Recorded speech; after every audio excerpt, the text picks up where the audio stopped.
السلام عليكم ورحمة الله وبركاته. Cabbitaan mucjise caafimaad laga helo ayaa ah inaad isku darto qarfaha iyo caanaha kadibna aad cabto. Aynu soo qaadana 8 faa'iido oo ay jidhka u leeyihiin caanaha iyo qarfaha la isku daro ee mar la wada isticmaalo. Waxaanay kala yihiin: kow, waxay meesha ka saaraan cunto xumada dadka aan cuntada si fiican u qaadan ee cuntadu ay ka xidhan tahay. Laba, waxay meesha ka saaraan hargabka iyo qabowga jidhka ku dhaca. Saddex, waxay xoojiyaan caafimaad qabka ciridka iyo ilkaha.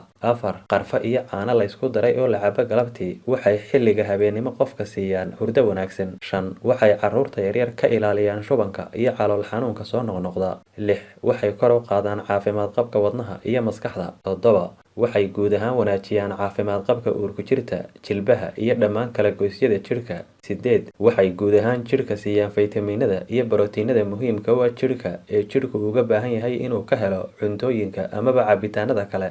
Waxaanaad u diyaarinaysaa labadan shay qaabkan soo socda: 2 koob oo biyo ah waxaad ku dartaa 2 qaado oo ah caanaha qallalan ee boodhaha, kadibna ku sii dar 2 qaado oo qarfa la shiiday, haddana ku sii dar 2 qaado oo malab saafi ah, kadibna waxoogaa yara diiri ama kulayli. Markay qaboobaan cab. Mahadsanidin.